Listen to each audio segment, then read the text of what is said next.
Hello friends, চলো আমি আজকে এখন কি করছি তোমাদের সাথে শেয়ার করি। এই যে দেখো, অলরেডি মাছ হচ্ছে, মানে মাছের ঝাল দিয়া একটু চাপচাপ রাখাই ভালো, খেতে টেস্টি লাগবে, এরকম আমার মা করে। যদিও মায়ের মতো রান্না পারি না, তাও হচ্ছে, দেখি চেষ্টা করা যাক কি হয়। এরপরও এখনো অনেক রান্না বাকি আছে, কি করব খুঁজে পাচ্ছি না। এই দেখো, কড়াইয়ে তেল দিয়ে একটু পেঁয়াজ কুচো দিয়ে টমেটো দিয়ে একটু ভেজে নিলাম, ভেজে নিচ্ছি। এটা কি হবে বলো তো? আলু মাখা, যেটা ভালো ভাষায় বলে আলুর চোখা। এর মধ্যে একটু মতো আদা রসুন বাটা দিয়েছি। আদা রসুন বাটা দিয়ে আলুর চোখা খেয়ে দেখবে, মশলা মাখিয়ে মনে হবে চপের মশলা খাচ্ছ। চলো একটু মশলাটা কষিয়ে নিলাম ভালো মতো করে, মশলার গন্ধটা যাতে চলে যায়। এরপরে আলু দিতে হবে তো, চলো আলুও দিয়ে ফেললাম। আলু দিয়ে আলুটাকে মশলার সাথে ভালোভাবে মিক্স করে নিলাম। এই আলুর চোক্কাটা খেতে কিন্তু খুব সুন্দর লাগে। মিক্স করে নিলাম, ভালো করে মিক্স করে নিতে হবে, কিন্তু মিক্স করে এটাকে তুলে নিলাম। তুলে নেওয়ার পর কড়াইয়ে তেল দিয়ে সয়াবিনগুলো একটু ভেজে নেবো। সয়াবিনের সবজি হবে তো, সয়াবিন কিন্তু শরীরের পক্ষে খুব ভালো। যদি তোমরা না খেয়ে থাকো, খাবে। সয়াবিনগুলো একটু লালচে করে ভেজে নিলাম। চলো ভাজো ভাজো ভাজো, কই লাল হচ্ছে না তো? হচ্ছে হবে হবে।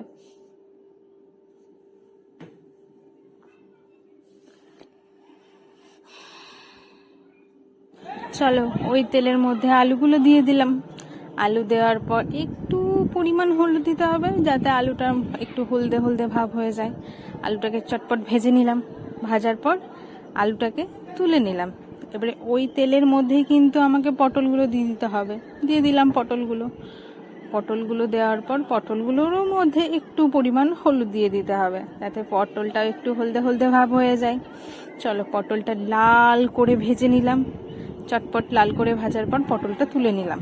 এবারে ওই তেলের মধ্যেই আমি দিয়ে দিলাম পেঁয়াজটাকে লাল করে ভাজতে হবে। চলো, লাল করে না ভাজলে মুখে লাগবে, কাঁচা কাঁচা ভাব থাকবে তো। চলো পেঁয়াজটাকে লাল করে ভাজার পর পেঁয়াজটার মধ্যে একটু পরিমাণ হলুদ, একটু পরিমাণ লবণ দিয়ে দিলাম, যে যেমন লবণ খাবে স্বাদ মতো। তার মধ্যে একটু টমেটো দিয়ে পেঁয়াজটাকে ভালো করে কষে নিলাম। টমেটোটাও গলে গেল, তার মধ্যেই মশলা দিয়ে দিলাম, বেশি কিছু না, আদা রসুন বাটা হয়ে গেল। আদা রসুন বাটা দেওয়া মিক্স করে নিলাম, মশলাটাকে একটু কষে নিলাম। তার মধ্যে সব মিক্সগুলো দিয়ে দিলাম, আলু পটল সয়াবিন একটু ভাজা ভাজা করে নিলাম, মশলার গন্ধটা যাতে চলে যায়। এবারে কি করতে হবে বলো তো? জল দিতে হবে তো, নালে কিচ্ছু তো সেদ্ধ হবে না যতই ভাজি। চলো জল দিয়ে দিলাম। জল দেওয়ার পর একটু ফুটতে দিয়ে দিলাম। হয়ে গেল রেডি আমাদের সয়াবিন আলুর সবজি। কি সুন্দর কালারটা এসেছে বলো তো? কি করতে হবে এবারে? নামাতে হবে তো একটা পাত্রে। আজকের মতো আমার রান্না কমপ্লিট। চলো একটা পাত্রে নামিয়ে দিলাম। এরপর গরুর খাবারটা দিতে হবে, নালে গরুটা খাবে কি? গরুটার শরীর খারাপ হয়েছে, বাইরেও যেতে পারছে না। গরুর খাবার বসিয়ে দিলাম। চলো কি কি রান্না করেছি দেখে নিই। ভাত, ডাল, আলুর চোখা, মাছের ঝাল, আলু পটল সয়াবিনের সবজি আর কিন্দুরি ভাজা। কাজ কমপ্লিট না? এখনো হয়নি। চলো, এত কাটাকুচি পড়ে আছে, কাজের মাসিও আসেনি, মাও নাই, একা হাতে আমাকে সব করতে হবে। চলো কাজ হয়ে গেছে, কাঁচা হয়ে গেছে, ছাদে মিলে দিলাম। আজকে সেরকম রোদও দেয়নি, মেঘ দেখি তো বুঝতে পারছো, মেঘলা মেঘলা ভাব। কি করব, শোকাবে না। যাই হোক মিলে দিলাম, বৃষ্টি পড়লে আবার তাড়াতাড়িতে আসতে হবে। চলো মেলে দিলাম সব। বৃষ্টি পড়লে কি হবে কে জানে, তাড়াতাড়ি শুকিয়ে যাস ভাই। সূর্যি মামা একটু দেখো, অনেক কষ্টে কেচেছি। কি ভাবছো কাজ কমপ্লিট হয়নি? ঝাঁটাতে চলে এসেছি উঠোনটা পরিষ্কার করতে। যত গাছের পাতা পড়েছে, গাছের পাতা মানে বুঝতেই পারছো, ও তো ঝরতেই থাকবে। চলো এই উঠোনটা ঝাড় দেওয়ার পর নিচের উঠোনটা ঝাড় দিলাম। এখানেও যত পাতা পড়েছে, কি করব, পাতা তো পড়বেই। কি ভাবছো ঝাড় দেওয়া কমপ্লিট হয়নি? এখনো গ্যারেজ ঘর বাকি আছে। চললাম লটর পটর করে গলি ঝাড় দিতে দিতে। গ্যারেজটা একটু পরিষ্কার করে নিই, যতই হোক বালি ঝুলি আছে তো, নাহলে ওগুলো পায়ে পায়ে ঘরে আসবে তো। আর ঘরও অপরিষ্কার হলে মা একদম পছন্দ করে না, ঘরও অপরিষ্কার। চলো গ্যারেজ ঘরটাও পরিষ্কার করে নিলাম, যা বালি আছে বাইরে বের করে দিলাম।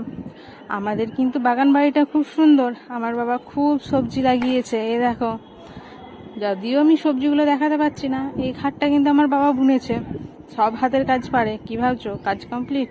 এখনো কিছু কমপ্লিট হয়নি, ঘর মোছা বাকি আছে, তারপর হয়তো একটু রেহাই। চলো বালতি হাতে নিয়ে চলে এলাম ঘর মুছতে।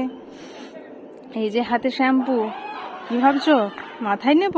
না না, এটা দিয়ে ঘর মুছবো।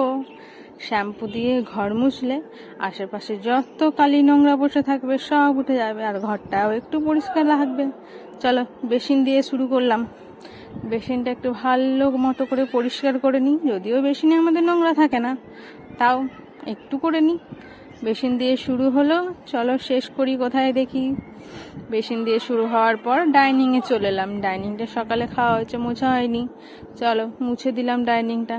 উপরটাও একটু টিভি রাখার ওটা মুছে দিলাম, যদিও নোংরা নেই, যদি মুছে দিলাম। তারপর কি বলতো পুরো ঘর মোছাটা দেখানো হলো না, কারণ অনেক টাইম লাগবে। চললাম দেখালাম করতে, চলো চান টান সেরে নি। সকাল থেকে করতে হবে তো, গরমে সকাল থেকে ছাড়া কাপড়ে একই কাপড়ে আছি, গরমে হয়ে গেলাম, চান করে নি। চলো টাটা বাই।